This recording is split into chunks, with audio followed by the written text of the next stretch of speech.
So what's good, guys? Back home from Peoria, Illinois. Just getting a few things set up, squared around. So I had a great time in Illinois. It was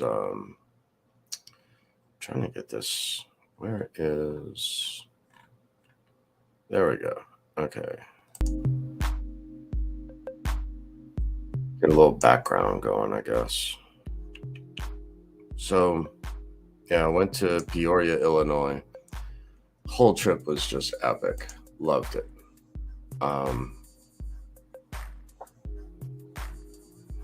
The Digibite brothers. What's good, guys? What's good? Go to sleep. No, I can't at the moment. I think there's a full moon out tonight. Alexa, what time is it? The time is 1:02 a.m. Yeah, good morning. So, anyway, I got so much that's going on at the moment right now. Like, okay, the tenants just fell down from the top of the balcony out front, just like less than an hour ago. I'm not going to play any footage here, but I'll let you listen to a little bit of it, because it was just amazing that, I hit record to begin recording, their placement and whatnot, where they fell. The handrail and all is there. I mean, everything was done to code. All of this. And I understand, for the protection. I only was recording for the tenants' protection as well as for mine. And this Yahoo from the police department thinks he's an attorney, which was just, it was disturbing, really. So I'm not going to, I'm only going to play the audio here for y'all, if I can.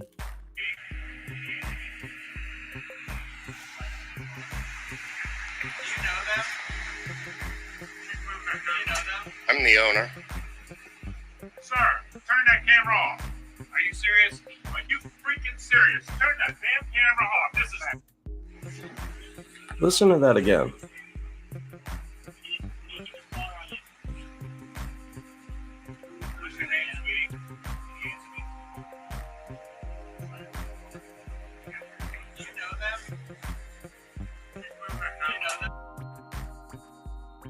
Uh-oh. Don't tell me my phone just died. But anyway, so basically I'm being yelled at to stop recording with police and EMS there on scene. Now, no, legally, I have every right to record even on my own property and in public. So I did stop the recording of that, but when this guy wanted to be a Yahoo, I turned it back on. Like I said, this was for their protection as well as for mine. They were obviously injured. I mean, I couldn't tell. I couldn't see them. I shined a flashlight after they had left and all.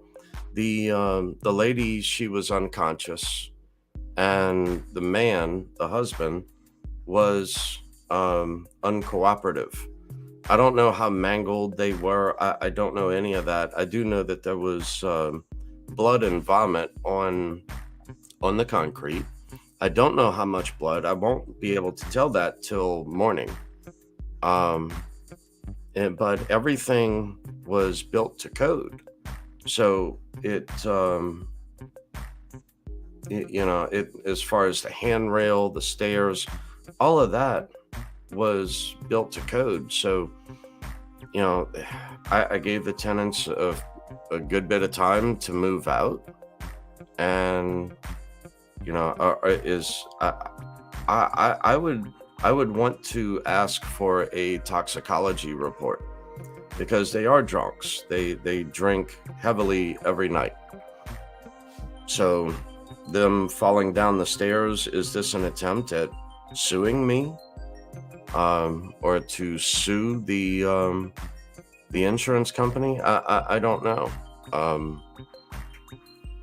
So I mean, granted, look, you sue me, you get nothing.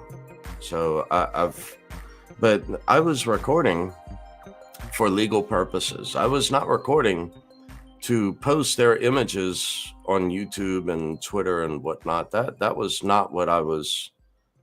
That was not my intention. Oh wait, let me see if I'll get into something else here in just a sec. Let me send this to a friend real quick, see if she wants to join. Yeah, because she's also an attorney. So I met her on the plane back. So I met her on the plane back. So oh wow, this is like a bit of a lag.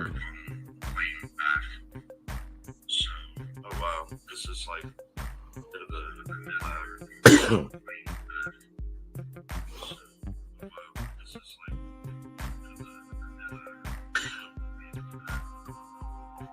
This sounds totally weird, being like an echo effect, you know, listening to it from my cell phone as well as while I'm speaking to you.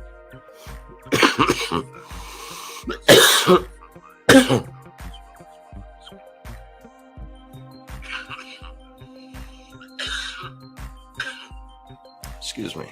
All right, so, but yeah, it, oh wait, this is still playing.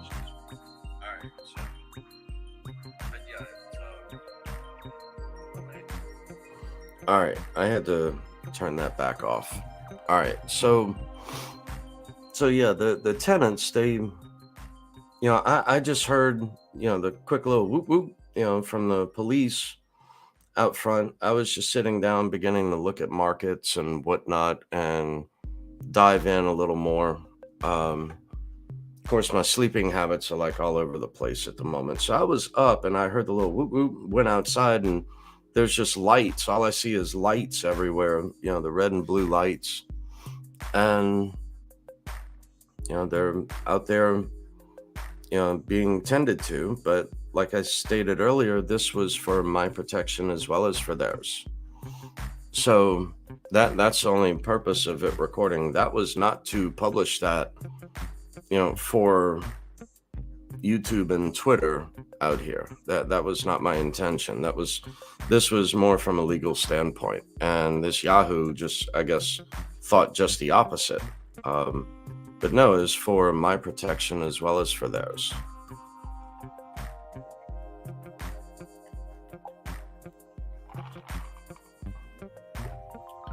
So, I mean, when I was ordered to stop recording, that was really concerning, you know, because I couldn't tell what they were doing, how they were laying. You know, all I could do was hear and listen. So I just hit the record button, and this Yahoo wants to start going off on me. I turned that camera off, but after this guy started to go off, I began recording yet again, and I got name and badge numbers and whatnot, because that was just completely incorrect. I mean, you know, but here again, had I not been there at the moment, they couldn't even get their names. So I gave them their names even. So it was just, I don't know, it was just all kind of quick. You know, I have no idea how long they were laying out there. Of course, I didn't hear anything. This all happened on concrete. But yet, like I stated, all the work that I had done on this property, the elevation of 5 feet and whatnot, everything was done to the T, to code. Actually exceeded code. So yeah, I would really want a toxicology report. I know that they are drunks. I know that they excessively drink daily. So I just I question their motive, if there was one. Is this just an attempt at suing me or suing the insurance company? Because I did give them, a few months to move out. I mean, I could have been a dick. I know the law. I know I could have just given them 10 days to move out and then had the constable put all their belongings out at the street. Or I could have also just given them 30 days. But again, I didn't want to be a dick. So it just,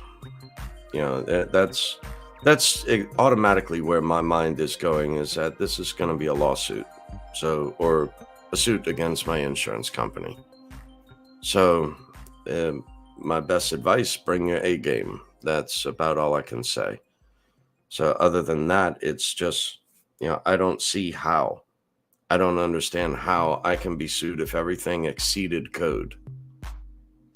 And it's just where my mind is at the moment. I'm just diving in at this, and but this Yahoo really set me off. Obviously didn't know the law and didn't understand that I was recording and filming for legal purposes. I wasn't there to record someone in their time of need, his words, to try to publish that. That was not my intention at all. I wouldn't want to do that to anyone. I just wanted to record this for their protection as well as for mine. Because it just, many things can happen, and I can't see what's going on. So I hit record.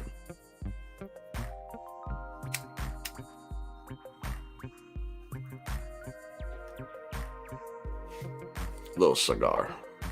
So I know I shouldn't, but oh well. So yeah, welcome home, right? Welcome home. Now, I would ask everyone, if you have video footage or pictures and whatnot, to send it to my email, so that way then I can do like a compilation video of like Peoria, Illinois meetup with Westwood. So I've seen a few things on the internet.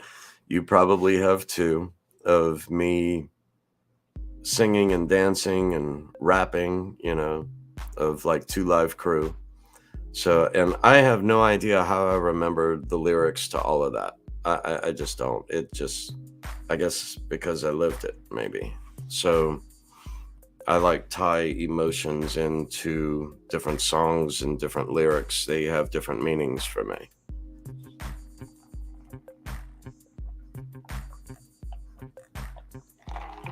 Oh, wow, that's kind of cool. So this is green. So it picks up the green screen. Wait. Maybe I should get like a green outfit to come out here with, right? Just, whatever. Side note. But like everything that happened in Peoria, all the people that were there, all the different stories and whatnot that went down and went on. And I mean, it was just such a great time in Peoria. I wish others could have come, to that event. Different flights were canceled. There's some sort of storm out on the East Coast in the Carolinas. It was some sort of storm, which yet again we're hearing otherwise. Like, no, it was really nothing, just a little lightning, not much of anything. But yet then flights were canceled days later in order to come back out, to fly out to Illinois. So it was, then it turned into they didn't have pilots to take over. So where's the pilot shortage? So that was just all a mess. And but yeah, I had a wonderful time, great people. Then over at Peoria Pizza Works, so I finally got my pizza, an actual Chicago style pizza. Now they say that they have that here in New Orleans, but it's nothing like what they have there in Chicago or in Peoria. But that was just awesome. Then I got to go on live with Clint and Lisa on their channel. Mitch did his Mitchie's Motivational Monday, and I ended up staying with Mitch at his house. So that was really cool. It was like a tight-knit group of people. Really cool. Got to meet Javier, got to meet Jason. So a lot of good people were there. J-Mac was there. Let's see, Carlos Estrada and his wife. That's the coin vigilante. So they do the watches, the crypto watches. And spoke with him for a good while, and I think he and I are going to do some sort of collaboration, just a video. He runs a podcast, so I may have him on here. He's the CEO. And so that I mean, just so many great people were there, and to be able to go back and forth. Let's see, who else was there? The dude from CoinFlip was there. The former CEO, he moved to a different position. What was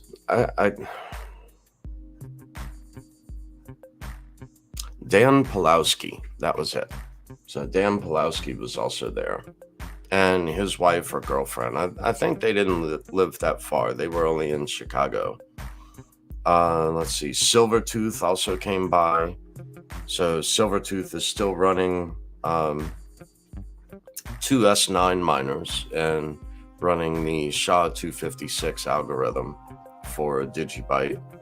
I think he's got them unplugged at the moment because they heat up the house so much, and it's like Africa hot right now outside.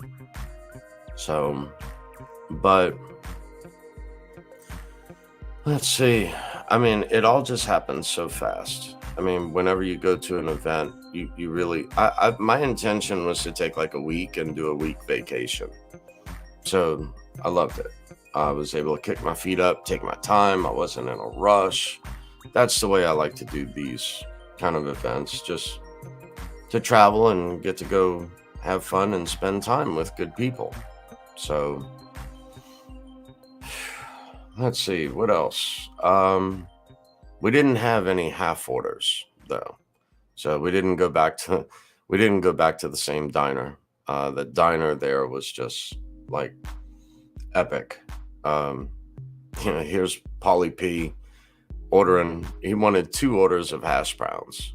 And waitress says, "Would you like 2 half orders of hash browns?" And I speak up and say, "No, I think he really wants 4 half orders of hash browns." And then everything else. I mean, it was all halves the whole time, so it didn't stop. It just kept going. So it was like, "Can I get a half a cup of coffee, half a glass of water?" You gotta, I mean, it was too much fun. But yeah, I wish others could have been by, like Charlie G. Who else? Daddy O. Wish Daddy O would have been there. Wish TPA would have been there. That would have been cool and fun.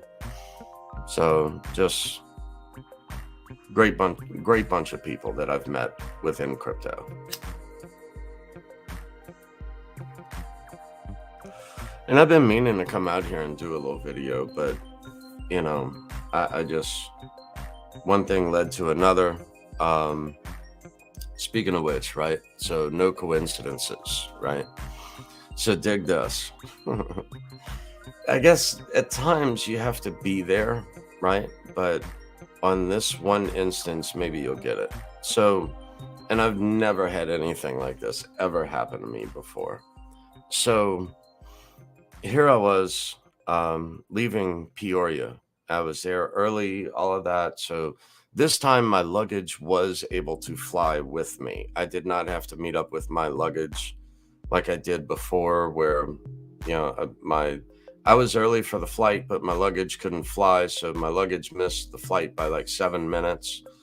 So then my luggage went to Connecticut and then to Carolinas, and then my luggage went down to Florida, which is where I finally got to meet up with everyone again the month later, which was at the Florida St. Petersburg event. So yeah, it wasn't like that, but yeah, my flight was delayed, and so that caused me to miss the next flight. So I flew from Peoria to Dallas Fort Worth, and then the Dallas Fort Worth to New Orleans flight was basically, I had to rebook. So I was on the next flight. So I wasn't even supposed to be on this flight. And so anyway, they have this shuttle for those who are disabled and whatnot in different airports like Atlanta, New Jersey, Baltimore, Dallas Fort Worth is another, Chicago O'Hare is another. At all these major airports, they have these shuttles that go through the airport. And I decided to record that at that time because, and I don't have it readily available here to share with y'all, but I do have the video footage. But they sit us down in like this golf cart and they ride us all through the airports and whatnot. And there was just such lack of communication. I mean, it was worse than a Chinese fire drill. I mean, it was like, ta ta ta ta ta ta, going back and forth. I mean, it was just nuts. And I couldn't make it out if they were speaking Hindi or Arabic. So I was really trying to pay attention there. But if I had to guess, it would be Hindi. Anyway, there was such a disconnect there. We would be left at one spot. There were so many different interactions where you get on one, then you get off, then you're supposed to get onto another, and then get off, and then go up and down in different elevators and whatnot. Whereas before, the previous time I went through Dallas Fort Worth, they just drove the whole thing in and they took me from one location to the next. This time, however, was completely different. So I began to listen for these carts coming through the airport. And I'm just holding my ticket up in the air, yelling, A11, A11, so because that was the gate where I had to be. And anyway, suddenly someone in the background yells, hey, and so turns out she was having an issue too. And turns out her name is Bree. So hello, if you're listening. Anyway, there was this other guy that was next to her. At the time, I didn't realize it was her. I had to confirm it by asking her.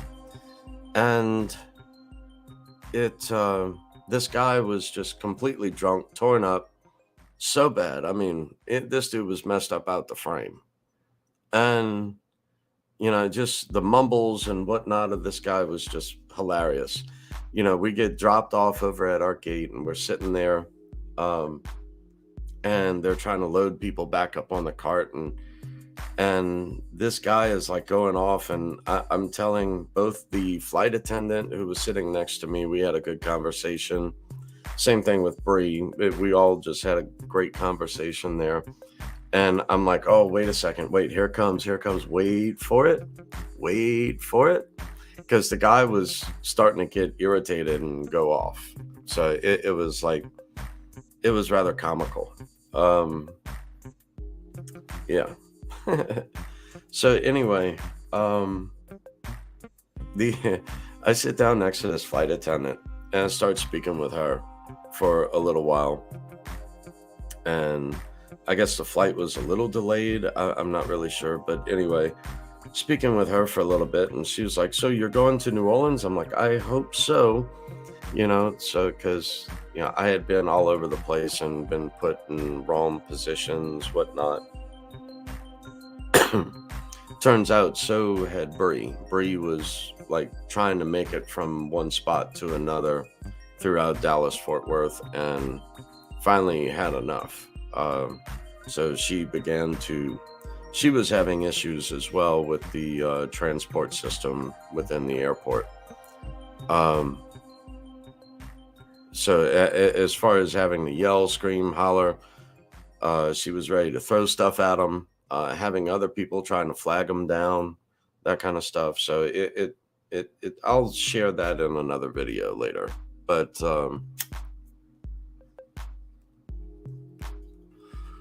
yeah, the trip was epic in every which way.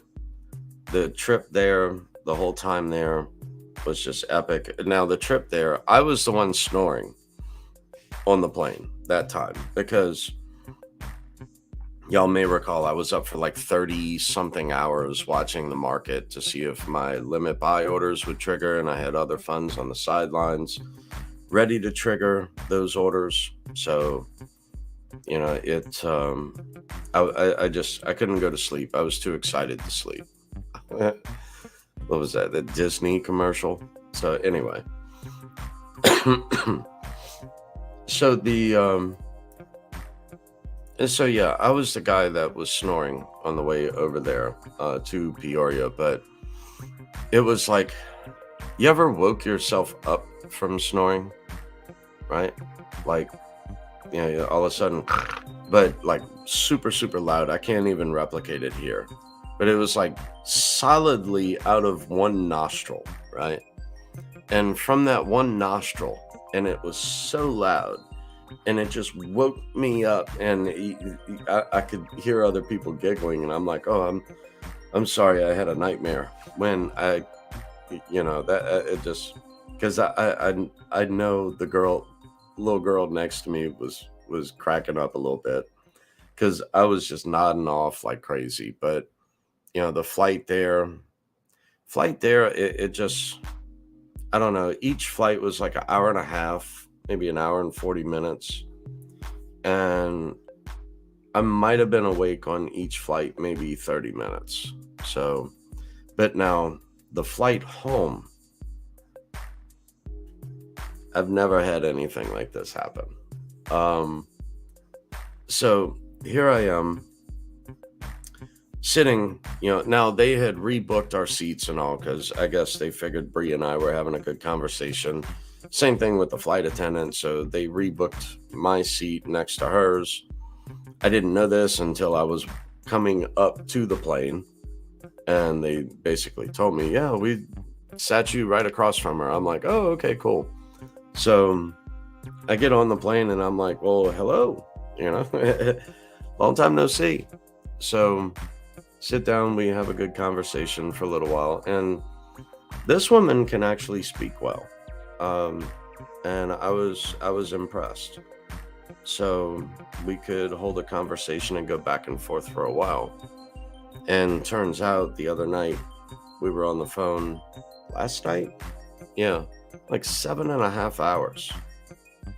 That's another first. That usually doesn't happen for me. Usually it's like 30-minute phone call and like that's it, you know, but or less. Cigar keeps going out. So anyway, the flight home. So here's the stewardess coming up and down the aisle with cookies and soda, right? And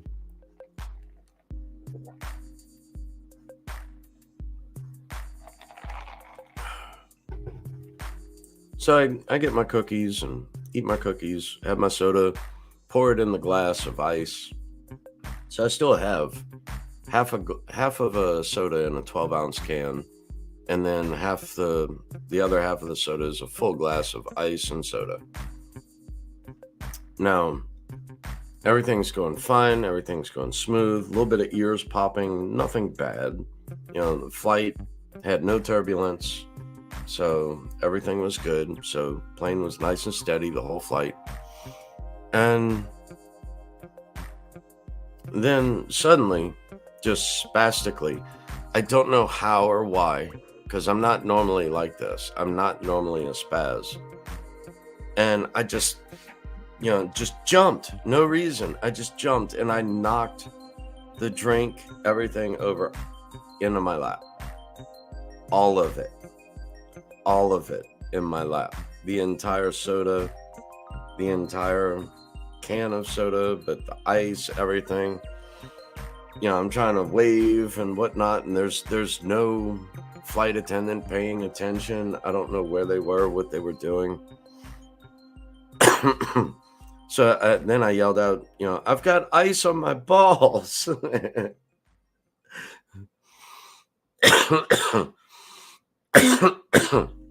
I mean, it was just, I've never had anything like this happen. Other people were giving up their little square napkins and whatnot to give to us, or to give to me rather.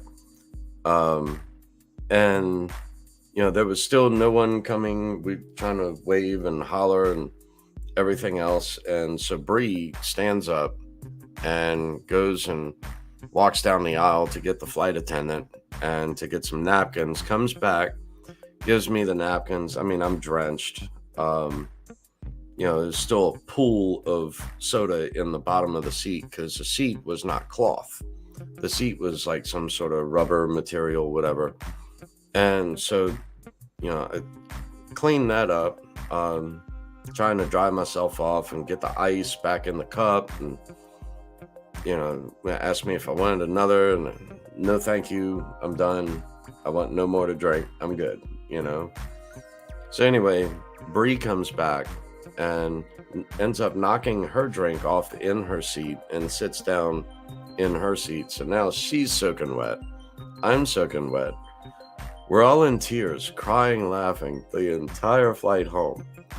I have never had an encounter like that ever. So it was just too cool. It was at that point where I even told her, I was like, look, I have to get your number at this point. So, because I've never had an encounter like this or ever been able to have a conversation for so long with a woman. So that was really cool too. And I mean, it was just such an epic time. The entire trip, the entire flight home. Now I've spoken to Bree a few times through text messages, as well as on the phone. So I don't know if I would like to think that that's going to go somewhere. I know she has other plans that she's already been planning on, which is the reason why she was flying back to New Orleans from Colorado. So looking at property there, which is cool because I used to live in Colorado, in Loveland, Fort Collins, and I still have family in Denver and Vail. So, I lived there after Hurricane Katrina. How? So, a lot of what she's saying is correct as far as the elevation, the cooler climate, and low humidity as far as for her conditions. So I totally get that, but I don't know. I just resonated with this one a lot more. Like I said, I can actually speak to this one. Then on top of it, she did well in equities, but hasn't done much in crypto, which is cool. It's like you found the right one. So we're going to begin discussing crypto with Bree. So I don't know if I'm going to try to do some sort of an episode here where, just let her come at me full force, with all she's got, every question, and then be able to go through each of those questions with her. And like I said, she is an attorney, so I can dive in and answer those questions directly for her, and to give examples and cite different things from being in crypto since 2014. So I've seen and done quite a bit. And to be able to speak to someone who's versed enough in crypto, knock on wood, I haven't been a part of any Ponzi schemes or any rug pulls or any of that, and it's like the other day in a Twitter Spaces. I completely understand where this person was, because they were so passionate. Because we do have a mutual friend that has lost 7 figures into the whole Celsius bit. I mean, he was an ambassador for Celsius. So, so not someone new to crypto. This was someone well-versed, and has been in crypto for quite a while, and he was taken advantage of. So if that happened to him, that could have happened to so many. Look at also BitBoy. BitBoy is now pulling a class action lawsuit. So is that for him or for all of his subscribers as well? I don't know the answer to that. You'd have to reach out to BitBoy's team. I haven't been in touch with BitBoy in a while, so maybe I'll reach out. I don't know. But he runs an entire operation now in crypto. So, I mean, I'm sure he remembers me and whatnot, but, I haven't been like on his show or anything. So, and I had nothing in Celsius, and I had nothing in Terra Luna. So, for me to go picking and prying for different answers, that's, I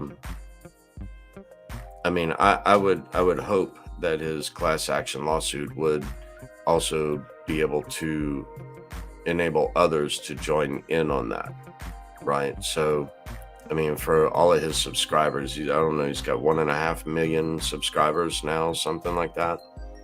So I would only hope that wouldn't be able to include his subscribers that he got involved in Celsius. But additionally, for others in Celsius to join in on that lawsuit, to try to recoup at least some of their funds. But here again, is that going to be another 7-year process like that of Mt. Gox?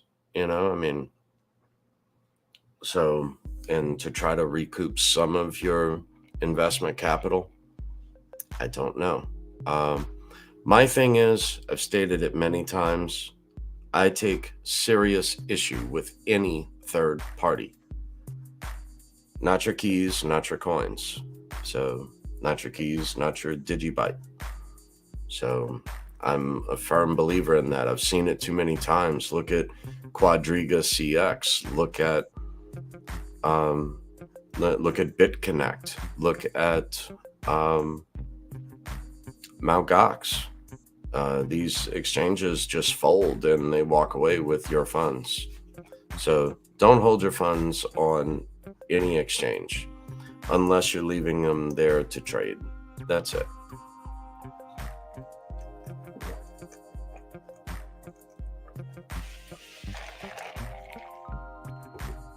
But yet here again, with all of this,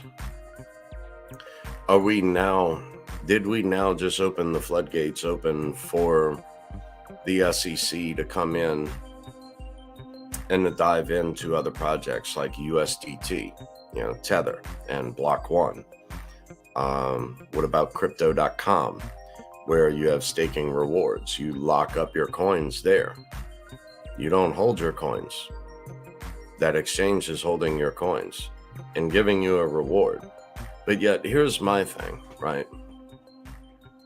So like if I get a 50, if I get a 50x, so 50x, so that would be what, a 5,000% rate of return. If I get a 50x on something, I could give a shit really about an additional 3%. That's just the way that I feel. I'm not trying to squeeze every bit of blood from that turnip. I can't pick the exact lows. I cannot pick the exact highs. I can come close, and I'm cool with that. That's where I like to trade. And I do swing trading, not day trading. I don't follow every candle. I don't, that's not healthy to do that.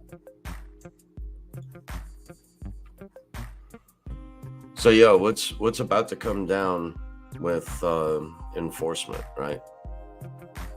I mean, really, when many of us in crypto now want to, you hit a home run, so now you want to build something in crypto. But it's like, at this point, you don't know where to incorporate. You don't know from which state even, or from even the United States. We don't know what country we should even incorporate. That's why so many others are moving to, what was it, Portugal and Switzerland, to launch their companies. Or, who knows? Because we don't know, because we have to go and get a bit license in order to do anything. Especially to be through New York,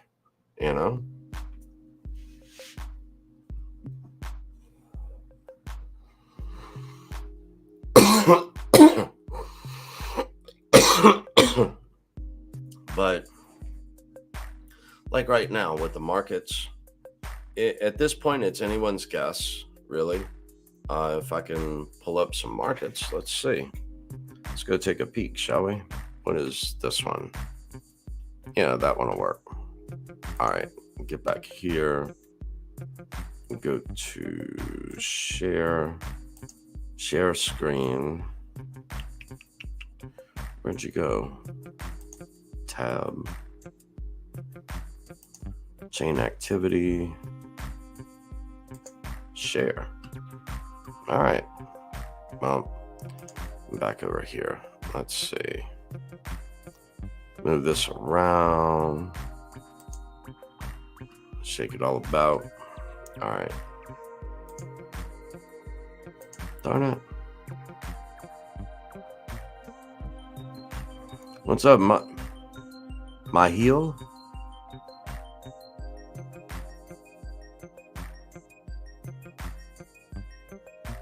EWT, ETC, not yet.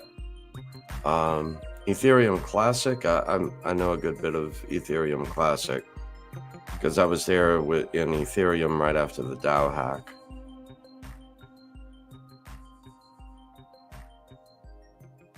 Aladdin knows everything.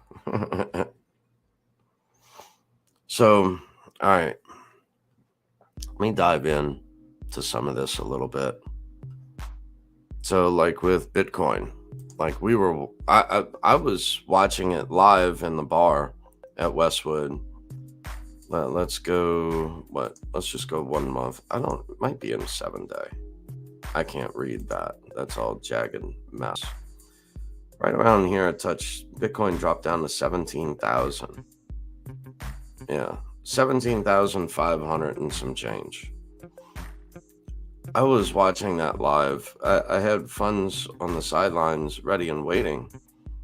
But here again, is that the low? I still don't think so.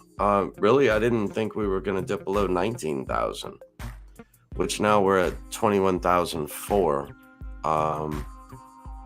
So, I mean, but with all the news that's coming up, all the everything bubble, really, I do believe, and then with legislation coming, I do see them trying to coordinate this down lower, yet still, to try to get all their buddies in, to be able to sell it back to us at a profit. That's just what I take out of it.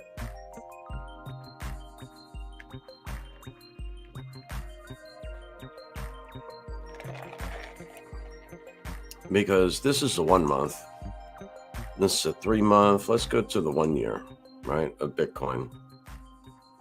So in the 1 year, we're still going from a high of what, 69,000, something like that, all the way down. I mean, look at that. I mean, when you draw a line from here to the top of here and keep going with that, you can see we're still in this trading pattern. So from under here, draw a line underneath to go to this bottom and then down. I still think we're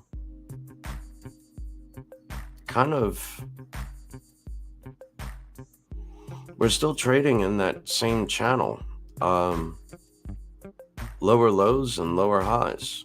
So, I mean, this is still a bear market.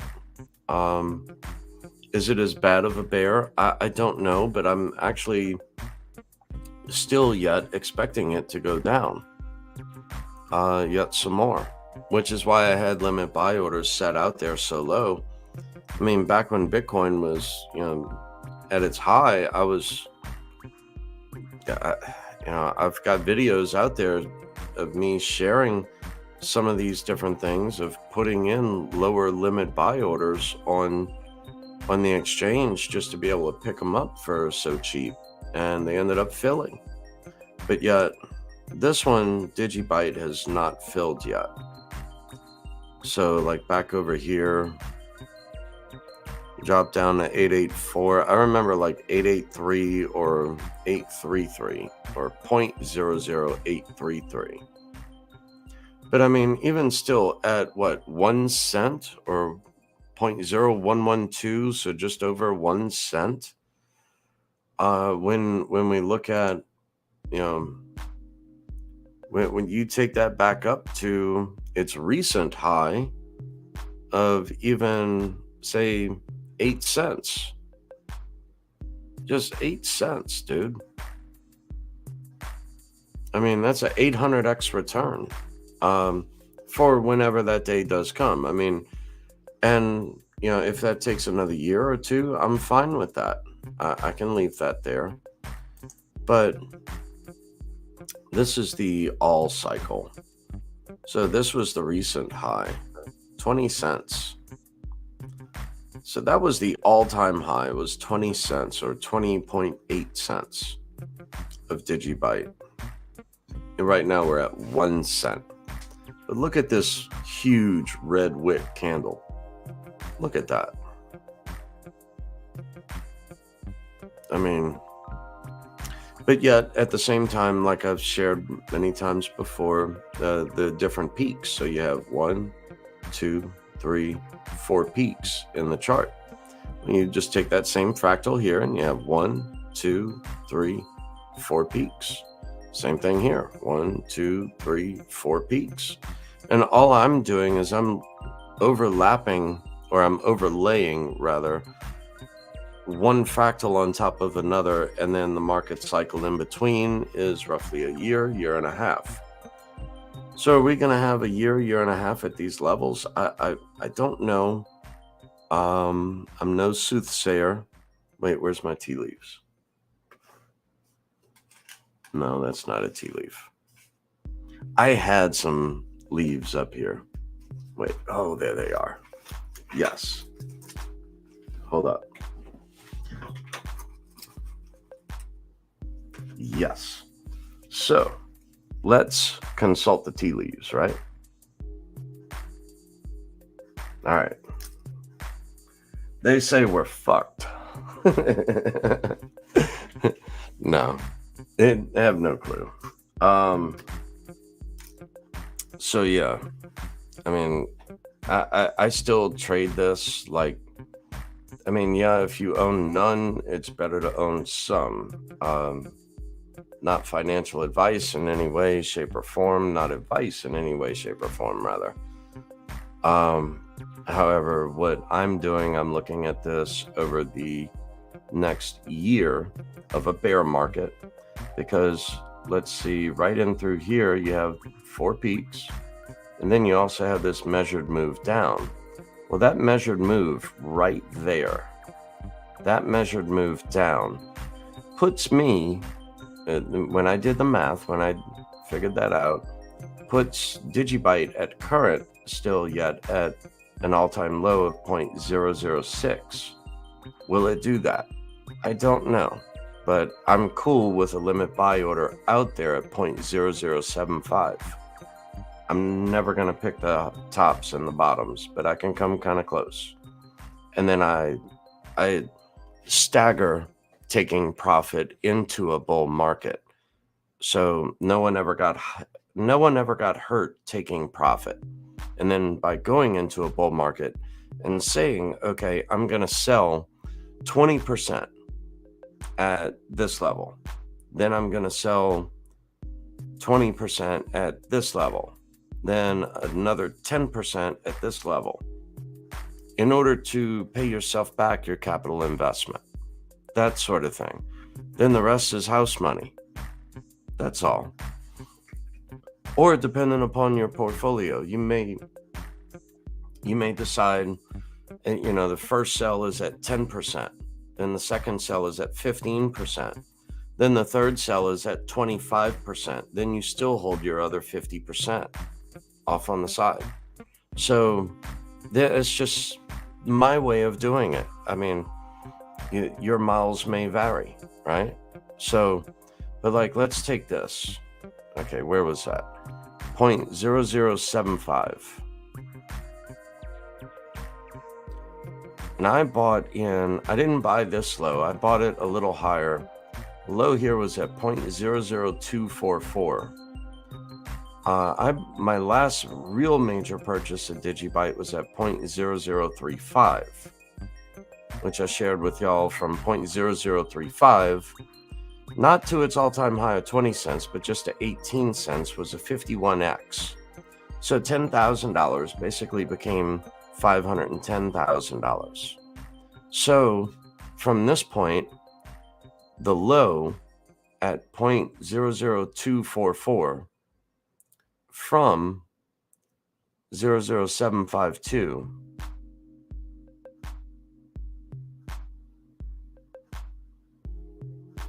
So will it dip that low yet again? I don't know. But yet again, this dip here is that measured move that I'm really waiting for right here, right where we are still right now, because we have these four peaks, and then that measured move down to then trade sideways for a year. That's what I see in the charts. And that's what I'm leaning towards. Now, if that does not happen, I'm still good. I still have a hodl bag. I still have that off on the sidelines, or on the side, not sidelines, but I still hold that in cold storage. That's still there. That's still good. I'm still solvent. I'm still good. So if I don't make this trade properly, I'm still cool with that in the long run. I mean, look at it. Look at these previous markets, right? So the previous high, or the first high back in 2017, was at what? 7 cents? Thought it went to like 14.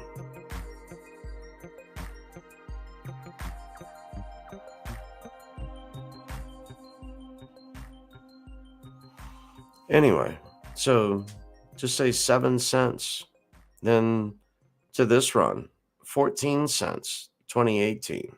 Maybe that's what I remember. So 2018 at 14 cents. Somewhere over the rainbow. Okay, 14 cents. Then now up to 20 cents. And we're right now at 1 cent. So, in my opinion, is now a good time to buy? Look, if you don't hold any, sure, now is a good time to buy. But is it the all-time low? No one can answer that. No one. Be wary of the ones that say that they can. I mean, I've been holding for years. I've been in crypto for years. So I'm just sharing with you what I see. If I was a new investor and I saw Digibyte at 1 cent or any other asset at these lows, of course I would buy it with not holding any. Without holding anything, absolutely, because it's better to be 1 day early than 10 seconds too late. So, because I mean, I still do believe that we have another 2 cycles left to go before any sort of mass adoption. But right now, I see more of a coordinated effort to push to suppress the prices. And yet again, if the SEC, Southeastern Criminals, now the Securities Exchange Commission, if they were to go after these other projects like that of USDT and all these other stable coins, if they went after them, do you know what that would do to the whole market? It would crash the market, but it would also allow these major players, these institutional, not just investors, but these huge institutions to come in and buy it all up from you on the cheap and then hold it for the next market cycle, because they're trying to do different things like that of CBDCs, central bank digital currencies. So one can argue one already exists today, and that's like their chosen one of USDC, because USDC is owned by Circle, and USDC being owned by Circle, well, who owns Circle? Goldman Sachs. You really think they want you and I to create a stable coin and to be able to manipulate markets like that of Terra or that of Tether, right? I mean, how many billion did they just create in order to cause the price of Bitcoin to go up? You know, they create an extra $3 billion of tokens, and suddenly the price of Bitcoin goes up. Coincidence theorists, right? Like every time they increase their supply, right? Just a coinky dink. Sure.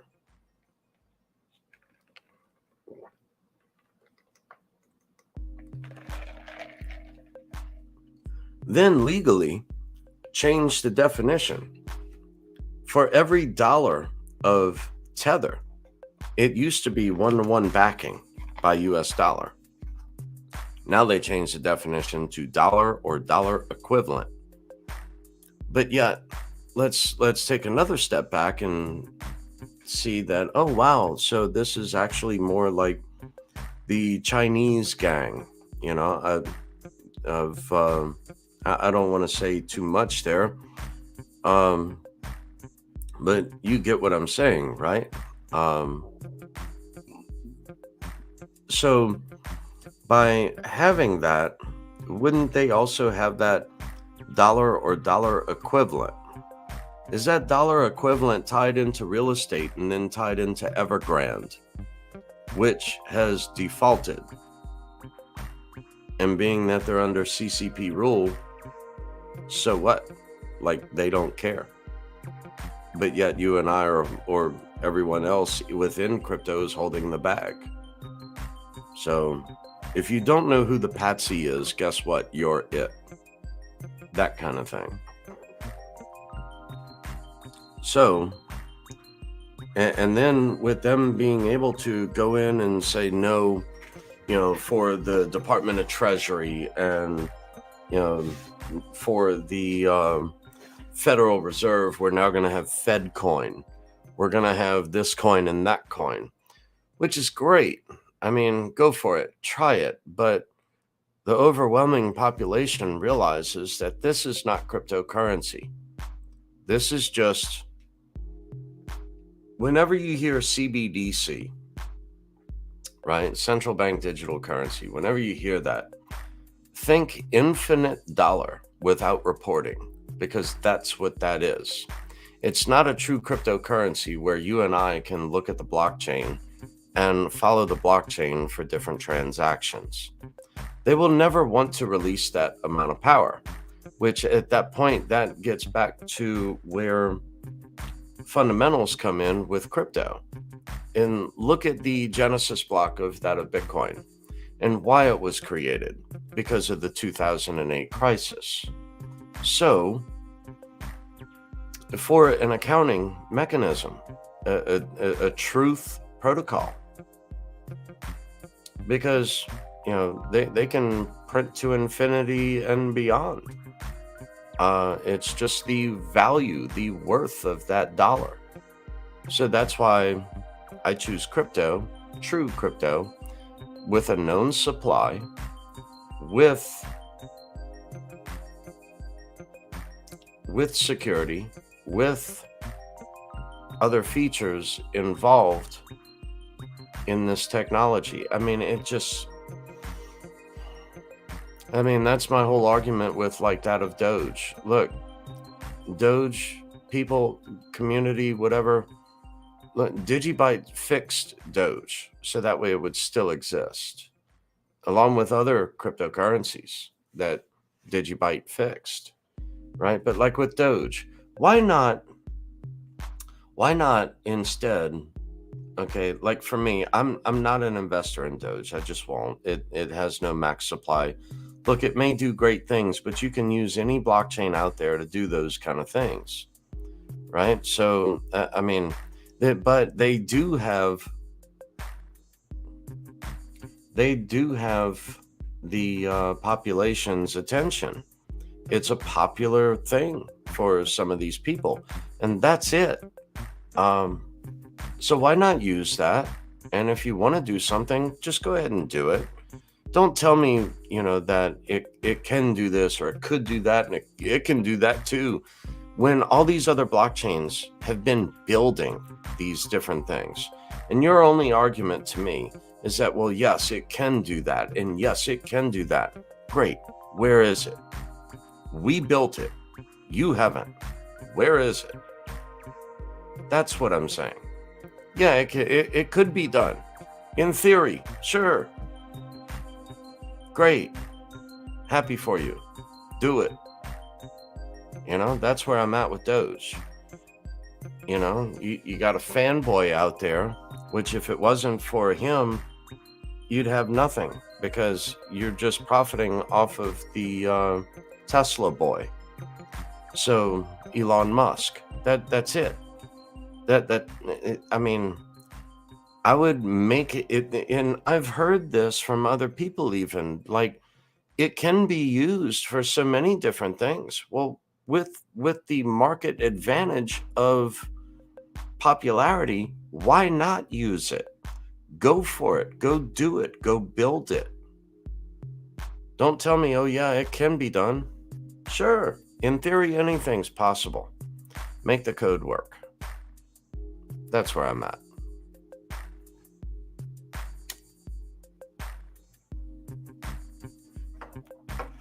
Like with, I'm told it can do identity. It can do this and that. That's great. Where is it? We got Doge ID now?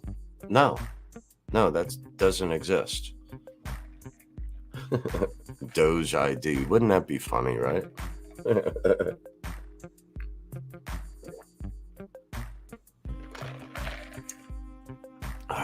But no, like, say your rewards balance at Pilot and Flying J, whatever, if you're an over-the-road driver, just for instance. So, just reward points for Bed Bath & Beyond, whatever. Doesn't matter who, what, when, where, why. Okay, do it. I know that, yes, in theory, it can be done. And it can be done by any blockchain, really, for that. But do something with it. Because as far as I can tell, many blockchains say this and say that, which is great. But the innovation, it's like, y'all, so many have been worried about petty bullshit, when on the sidelines, or looking at the market from the sidelines, I see so many other things that are actually being built and being done that no one else is paying attention to. you're just so worried about an NFT. Personally, I really don't give a flying you know what about NFTs. I really, really don't. I mean, look, I'm happy for you, okay? But I have no interest really in pixelated art. I really don't. I mean, look, I totally get it as a use case to promote that artist or to promote the development of that chain further. I get it, as a collectible. I get it. 10 years from now, what I'm looking at using NFTs for is not for pixelated art and is not for being used to hold music and whatnot on a blockchain. What I'm looking at NFTs for is I'm looking at NFTs as a use case other than that of a digital JPEG. I'm looking at other things like to be used. An NFT is a non-fungible token. So I can basically create my own token on a blockchain and I can use that as a claim check. So between a client or a customer, they would be able to use that as a claim check. Say, for instance, different levels of Netflix, right? Just for instance. So you have different levels in Netflix. Some want to play, let's just say the lowest one enables you to view Netflix, but you get commercials. The next level allows you to stream, and you get you don't get commercials during the movie. You get commercials like after and before the movie. And then the third level, you get no commercials. And then the fourth level is like on demand. And then like the fifth level is you can type in whatever you want and you have instant access to everything, not just the stuff that they have readily available. But you can type in any movie at that point. So for those different levels, to use that NFT as a claim check to then be able to purchase that as a consumer or for your client or whatever, that use case is the benefit of NFTs that I'm interested in, the claim check portion of the NFTs, because that's something I want to do, but within a few moving parts, right? So there's a bit more there. And look, for the technology, look, I'm happy for you. I'm more a part of the NFTs through Digi Asset X on Digibyte because it is on chain and it's held through IPFS servers, the interplanetary filing system, whereas people around the globe can download their own node and run that node from their computer. This is not a third party like that of OpenSea where your files are held and you can only access it from there. And basically you hold nothing but, a sequence of alphanumeric, code. That's it. I don't understand these different NFTs that are going for millions of dollars. I really don't. I mean, to me, look, yeah, it's cool. It's fun. I get that. If you're using it to promote your product or to bring awareness to something, or as a fundraiser for charity or a fundraiser for further development, I get all of that and I'm for that. But all of these people that are coming into crypto now and they're just diving into this kind of stuff and they're like, just buy it because it goes up in value. That's the worst advice I have ever heard. I mean, to me, that makes no financial sense. That's like a friend of mine telling me to buy gold because gold always goes up in value. No, it doesn't. In 2011, gold went to $1,900. Then gold fell all the way back down to like $1,100 after that. So no, gold does not always go up in value. But here's the kicker with gold. We don't know how many ounces there truly are. You'll hear different people say that there are so many ounces. That's all bullshit. Where's Yamashita's gold? I mean, we don't know how much gold there is in this world. What about the gold that's at Oak Island? Really? I mean, didn't Parker last week pull up like 9,000 ounces out of the Klondike? I mean, we don't know how many ounces there truly are. So look, own gold. I'm not saying don't. I own gold. I own silver. I own those things. But look at other assets too. Look at cryptocurrency.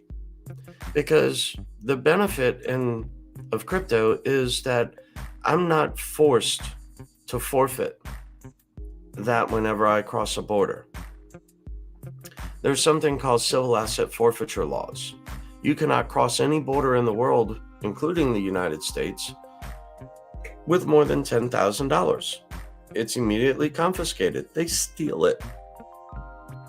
And yes, legally, by definition, yes, you can declare that legal tender. By Article 1, Section 8 of the U.S. Constitution, where gold and silver are coined money. Yes, you can do that. Good luck with that. Because they will still seize it, and they will give you dollars back. You might get a check in return. So, it's just the portability of crypto far exceeds that of metals. Metals are good, but have you ever tried to hold $100,000 in silver? Bet you can't lift it.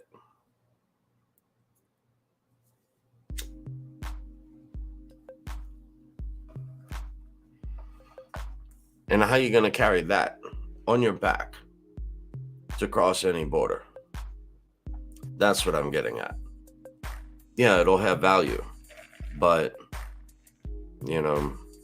with crypto, I can take my wealth anywhere across the globe, not be threatened by civil asset forfeiture laws. And globally, I have my wealth that no one else can touch. That's the disconnect I don't understand why those in metals don't get. With a known supply, it's on satellites. You can claim EMP and internet shutdown all you want. Look, if we have an EMP or if we have the internet go dark, right? We have bigger fish to fry at that moment. I mean, that everything runs off of the internet. Planes will crash out of the sky at that point. Because everything runs off the internet. The just-in-time delivery system, supposedly, right? Everything runs off of the internet. And an EMP, you're worried more at that point of the filtration and sanity of water. And how are you going to feed your family at that point? Because there's not enough deer in the woods to go live off the land like some people think. I mean, you're going to die. I mean, you will. I mean, that's why we have farms to do stuff like that.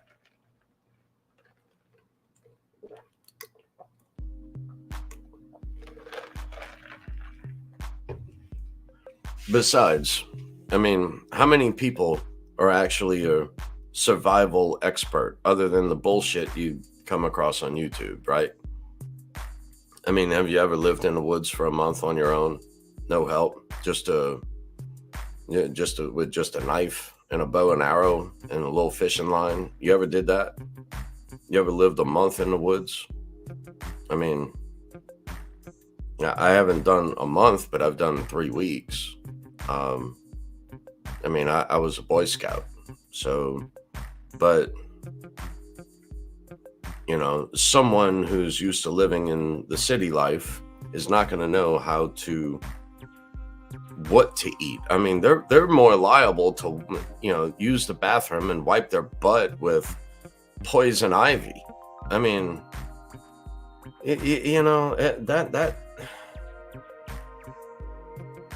so that whole mindset of prepper, look, I understand. Look, own real assets, own gold, own silver, own crypto, own food, water, know how to purify it, know how to do a few things, by all means. Because this recession / depression with everything, I mean, it's an everything bubble at this point. You have the inverse bond yield curves. You have PE ratios and equities that don't make a lick of sense. Federal Reserve, it's always funny that, after they leave the Federal Reserve, then they come back and they state that, well, we didn't know. We thought we knew, but we didn't know. Bingo. It's what we've been trying to tell you the whole time. But it's just transitory, right? And then it's a big thing in media. They laugh at some of us who call it for what it truly is, but it's just popular to laugh at those people who are saying, that no, it's not sustainable. When actually, well, let's go here too, right? Let's see.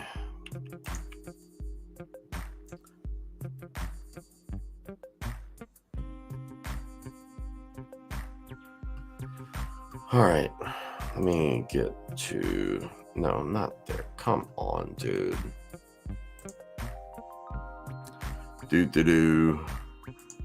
Share, stop screen, share screen. I don't know why I can't just like alt tab between all this, but whatever, right? All right. U.S. national debt at 30.5 trillion. When you look at what Dr. Skidmore and Catherine Austin Fitts found years ago, was an additional 22 trillion unreported. So yeah, we don't know how many dollars there are in existence. And isn't it funny? Debt per person at $242,000. So a child born 1 minute ago is born into the United States owing $242,000. Or is that also why when you move to a foreign nation and you must forfeit your citizenship of the United States, is that why you have to pay $250,000 to the United States in order to renounce your citizenship? So,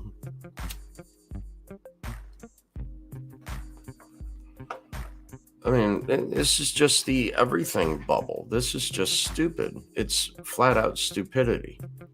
Then we go down here to unfunded liabilities. U.S. unfunded liabilities at $170 trillion. I mean, I used to think that this was, oh, no, derivatives exceed into the quadrillions. Okay, that's what it was. Derivatives go into the quadrillions. But under Obama, the law was rewritten by that of Citi. Citi wrote the law, and it was signed by our fearless leaders, back then they changed the definition. So the funds that you hold in a bank are actually, you are actually a creditor to the bank. And they changed the law that, yes, you are still backed by the FDIC, but they pay the derivatives first. They don't pay their depositors first. So now you are no longer a depositor, you are a creditor to that bank. Basically, that is no longer your money. That is the bank's money. So, in my opinion, their FICO score went down drastically. What was it? A year and a half ago? The overnight bank lending rate, everything almost shut down. I mean, it basically did shut down yet again. And they're doing how many trillions of dollars in overnight lending in order for the banks to stay solvent, right?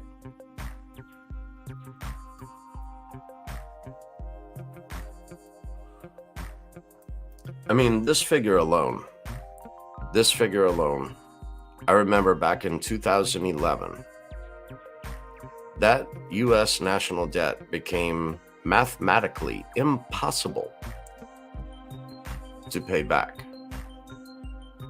You know, and I had this argument the other day with someone on Twitter, in a live Twitter Spaces,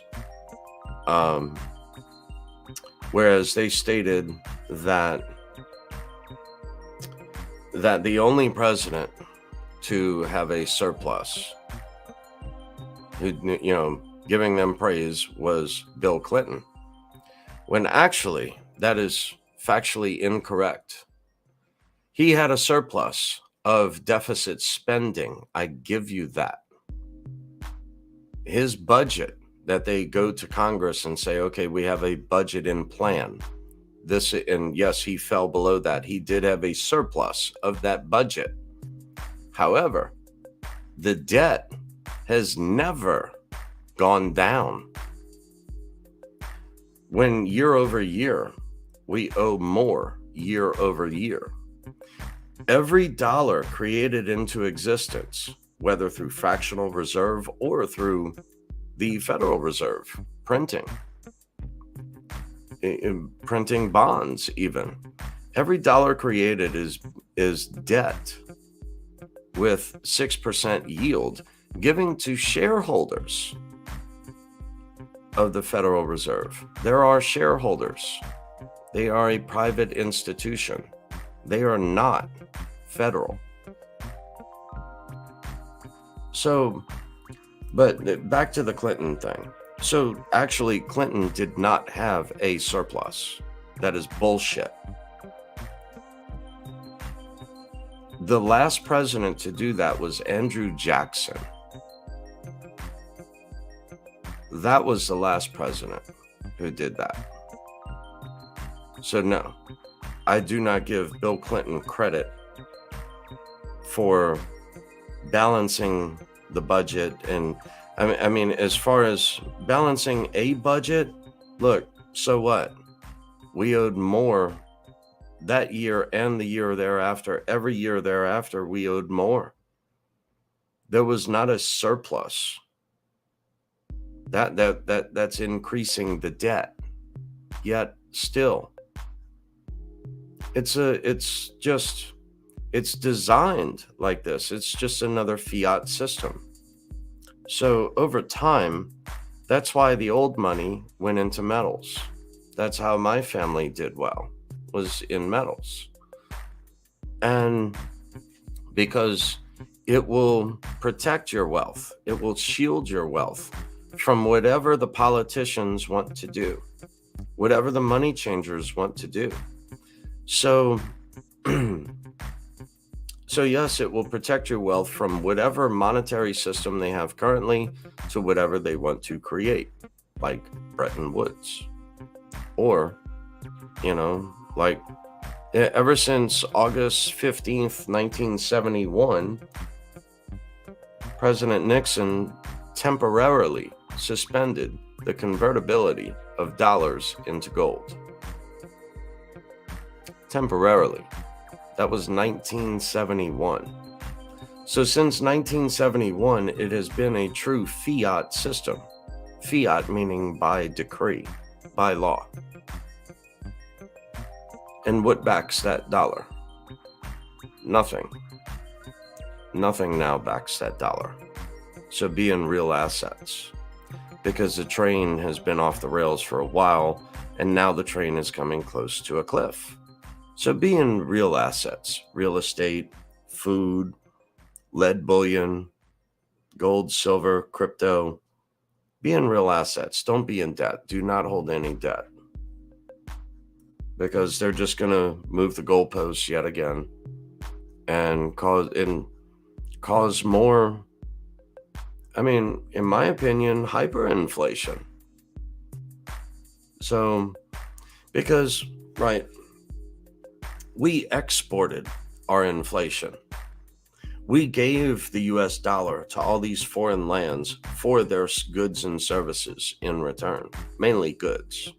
So we got all the refrigerators and TVs and microwaves and cars and everything else in return for a cheap dollar. And now, like with the BRICS nations, right? Brazil, Russia, India, China, South Africa, they are bypassing the US dollar. They are no longer accepting dollars for oil. Look at what Russia is doing. No big secret. And, Brandon is just asleep at the wheel, but, it's way too late to even try to fix it at this point. So also look back at the Genesis block of that of Bitcoin and go read the Genesis block of Bitcoin. That's why this is why all of this began. Because in 2008, we did not have a solution to the problem. Through computer science, now we do have a solution to the problem. So, whatever system they want to choose and go forward with from here. And I would say the not too distant future. I really am surprised it has gone on as long as it has. But, your gold and your silver and your food, your real assets, your lead bullion, all of that will have a new value in whatever system that they so choose. Guess what? So will crypto. But it's that mad dash to protect their wealth when the population finally wakes up and realizes it. That's the mad dash where if you're already pre-positioned, you can then take advantage of these assets when they go on sale for pennies on the dollar. That's what I'm talking about. Be positioned. Like I've said before, my family even says that I'm lucky. And it's like, well, what is luck? Luck is just when preparation meets opportunity and how you invest. That's all. So, look at Warren Buffett, right? Completely missed all of the tech. Completely. Because that's not what the man knows. He didn't grow up in that. I think most of us here have. We grew up with Commodore 64s and Apple IIe's and, as of late, people with PlayStations and I this and I that. And, everyone has a PC now.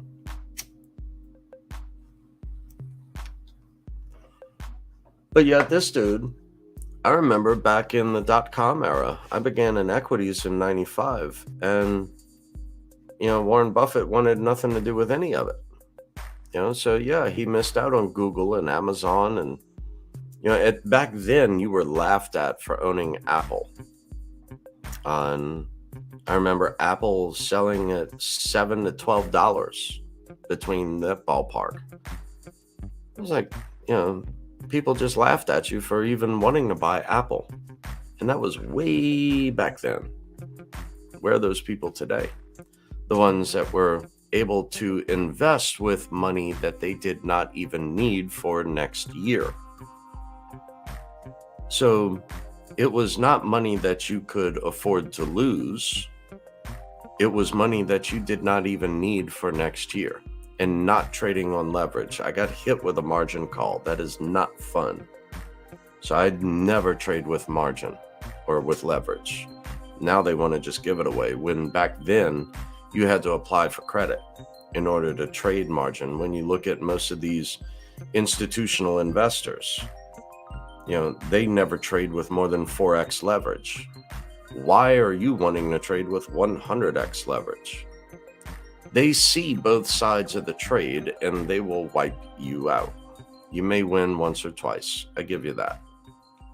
But, that's how so many people end up killing themselves. It's because they get hit with a margin call. Then they go after everything you own, garnish your wages. Just completely destroy you. So it just... Not worth it.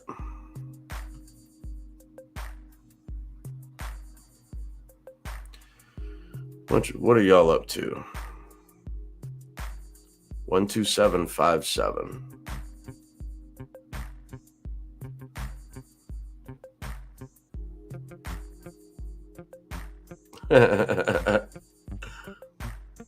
Sunday morning. Alexa, what time is it?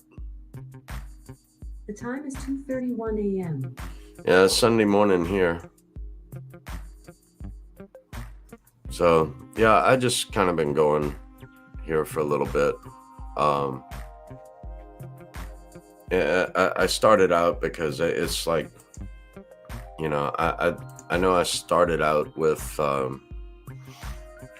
with the tenants both falling down the stairs and whatnot. And then I dove in a Peoria, Illinois meetup at Westwood or at Westwood. And then the whole flight and then getting to meet this chick. It was really cool. And then diving into crypto a little bit and a little bit of monetary policy. It's just been wild these last couple of weeks. So, now I'm probably about to be sued. So, or they're going to attempt to sue me. I don't know. So, anyway, just wanted to do a quick video and come out and say hello. And I know it's been a while since I did anything, but just kind of quick. I say quick, but it's been an hour and a half that I've been ranting, I guess. So I just, where's the market going right now? I don't know. I still expect more to the downside, to be honest. More downside and sideways movement for the next year and a half. And who knows what's about to happen with all of these, SEC and all this other stuff. So it's just a waiting game at this point. But, be thinking of how you're positioned in your portfolio, right? So, because anything can happen at this point. And I just touched on a few things. So anyway, I guess that's about it.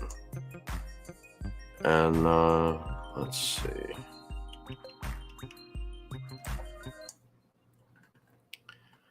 So anyway, look, y'all be cool. Go make it a day. Later.